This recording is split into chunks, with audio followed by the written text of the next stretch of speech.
Like I said, welcome to our dedication of the Amsterdam Veterans Memorial. This memorial is not a war memorial. It is a memorial for all veterans from the city of Amsterdam who went into the service in time of war or peacetime. The memorial was designed by the Amsterdam Veterans Commission. The memorial could not have happened without the help of our past chairman of the commission, Anthony Leggero, Alderman Richard Leggero, our liaison in the City Council on Veterans Affairs, and Commissioner Bruce Ryla, who started this with a bottle drive about 5 years ago. Commissioners David Gamula, Floyd Chappelle, Joseph Pep, Gary McNeil, and myself continue this with fundraisers at Walmart. I'd like to thank all veterans organizations who donated to this cause, including American Legion Post 701, Sons of the American Legion, Veterans of Foreign Wars Post 55, Military Order of the Purple Heart, the Polish American Veterans, the Veterans of Motorcycle Riders from the Cozy Tavern at Tribes Hill, and finally, to the City of Amsterdam and the citizens of Amsterdam who contributed to this memorial, as well as some anonymous donors. Excuse me.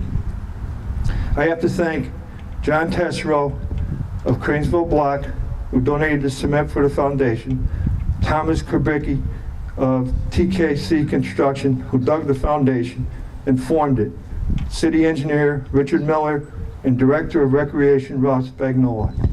We will have the Trooping of the Stone by Misha Murdoch.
Thank you, Misha.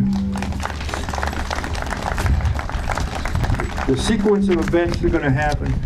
We will unveil the stone by Deputy Mayor Richard Legero, Commissioners Dave Gamula, and Commissioner Joseph Pett.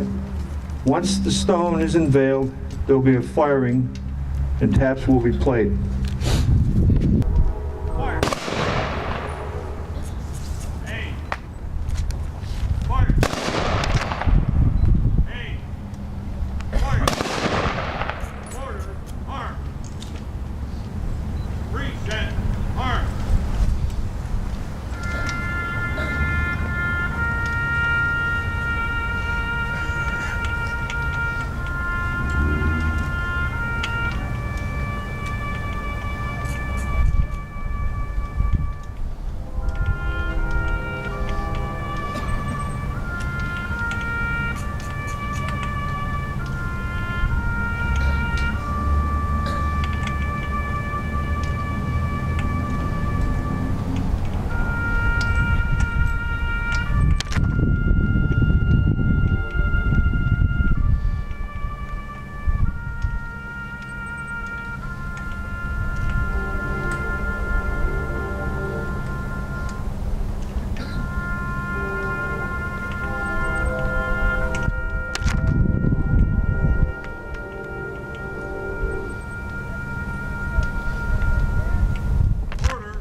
God, our Creator, from your provident hand, we have received our right to life, liberty, and the pursuit of happiness. We ask you to bless all the men and women who have defended and continue to defend our freedoms when they are threatened. Today, a grateful community dedicates this memorial to the honor and memory of all who gave and continue to give of their time, energy, strength, courage, and even their lives on behalf of the rights of all peoples, so that with every trial withstood and every danger overcome, this great land will always be one nation under God, indivisible, with liberty and justice for all. May this memorial remind us and all future generations how precious are our freedoms and how great is the cost of protecting them. May we always place our trust in you, the giver and source of all life and liberty and happiness. Amen. The acceptance of the memorial be by Mayor Anthony. On behalf of the City of Amsterdam, we're very proud to accept this monument and want to thank all that were involved in funding it, in conceiving of it, and ultimately bringing it to this place. I just this morning, about an hour ago, picked the phone up because there was a call for my daughter to serve. And it brought home so clearly what that means, what that sacrifice is, and what an honor that is. So I just want to thank every one of you veterans here today and all that have given so much before. And thank you very much to the Commission for this monument. Congressman Paul Tonto will give a few words. Thank you, Bill. Good morning, everyone, and my thanks to all who have provided the vision and the drive to make this monument possible. You're to be commended. This morning as we gather, and I thank all of the veterans assembled here, the various vintages of service to our nation during wartime and peace, to those who currently serve, we draw them to mind this morning, and especially those prisoners of war and those missing in action. They're forever in our hearts and should continue to be our driving motivation to bring peacefulness to their situation. In a sense, Amsterdam is a loving expression of Americana. Small town where people were enabled and empowered by the American dream. Understanding that if you roll up your sleeves, go to work hard, assume responsibilities, you can expect to taste success. That's driven by principles and opportunities that this nation guarantees simply by her framework. that empowerment that comes requires us to also defend those liberties and freedoms, those opportunities. Many, many sons and daughters of this great community accepted the assignments to defend this nation, and they did it powerfully well.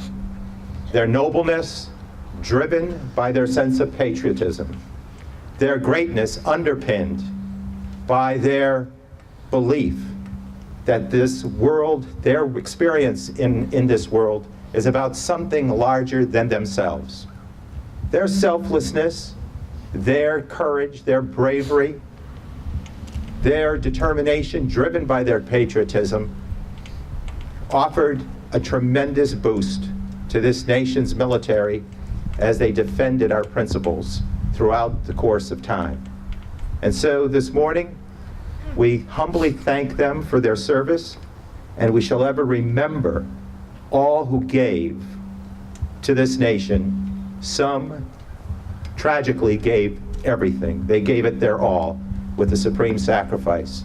We bear them in mind this morning and thank God and offer hope that their souls rest in peace. It's an honor to be with everyone this morning. Someone like George Amador will give some remarks. Thank you, Bill. Good morning, everyone. And this is a great day here in Amsterdam. I can remember the stories of my grandfather telling me when he fought in World War II and coming back from Germany and going through the pictures. But I'm also reminded of all the men and women who currently serve as well. We, as Americans, we're proud to be Americans, united to be as a nation, to honor, to respect, and to give the dignity that all of you who are veterans and who currently serve have given all of us citizens: freedom, the pursuit of happiness, security. And the one thing that saddens me today, because I'm very excited about this monument, is that there's not enough young people in the crowd today. Because they need to know, they need to come, they need to understand the significance of this monument.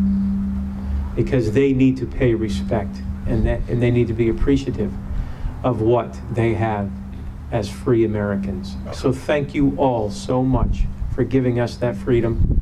God bless you, and continue to do the American spirit and dream. Live freely.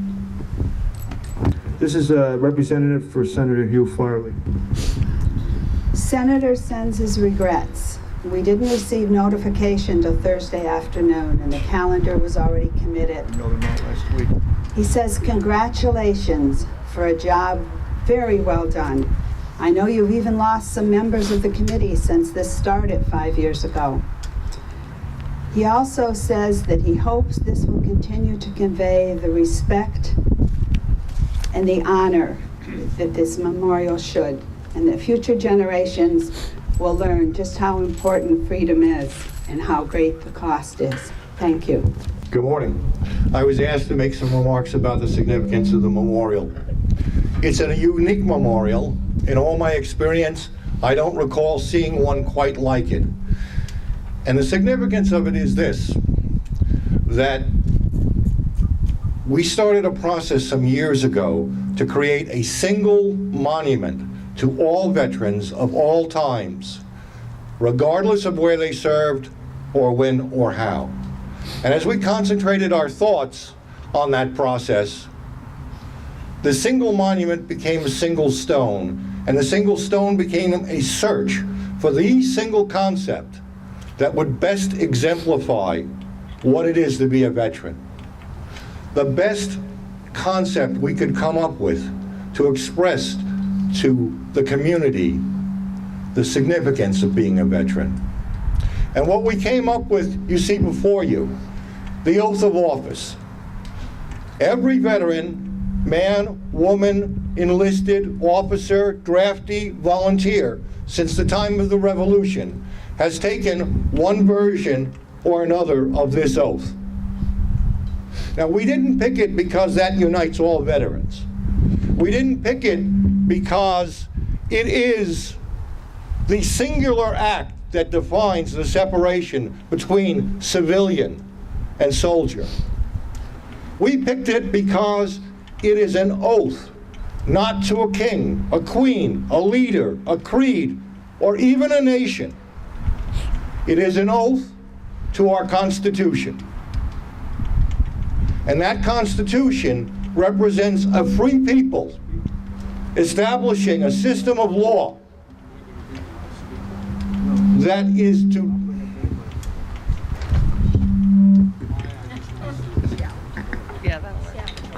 that will serve to establish domestic tranquility, establish justice, promote the general welfare, and to secure the blessings of liberty, not only for ourselves, but our posterity. We take an oath as veterans to support that system of law. And to paraphrase some other important documents in our history, we do so by mutually obligating to each other as veterans our lives, our fortunes, and our sacred honors. That is the key definition of what it is to be a veteran. That's why we forego all the normal symbols, the mottos, the quotes from the famous generals and admirals, because this is what we want people to think about when they think about veterans. Now, I think it's also very appropriate that we've erected it here on a hillside with a beautiful view to the south of the Mohawk Valley. I often think of hills when I think of military service. And from these very hills, our ancestors marched down to prevent the British at Oriskany from cutting our revolution off, to preserve the birth of liberty at its very inception. But there were a lot of other hills that came between that day and today. The ones in Gettysburg, where the Union was preserved. San Juan Hill, the hills of the Meuse-Argonne, Iwo Jima, the hills of Chosun Reservoir in Korea, and hills that didn't even have names, just numbers. But we tried to create a monument that would stand on this hill for hundreds of years to come, in the hopes that as long as free men and women walk the hills of this valley, they will be able to see the stone and realize the price, the sacrifice, the honor that was the cost that purchased and preserved and still protects their liberties. Thank you.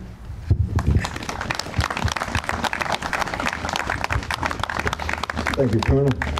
Commissioner David Moore would like to say a few words.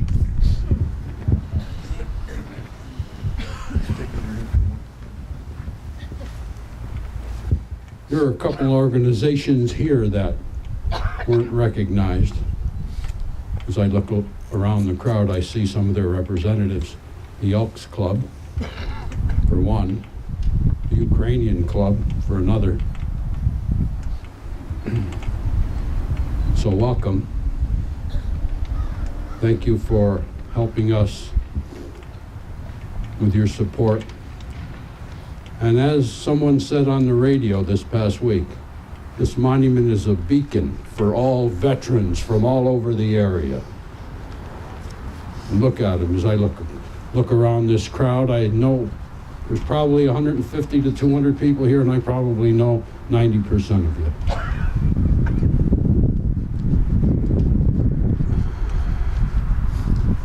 There were some great speeches. Congressman Tonko, the Assemblyman Amador, the historian Von Hesklin, and the mayor. And they're all deserving. Because I have people here too, family that paid the ultimate price. So in closing, thank you for coming.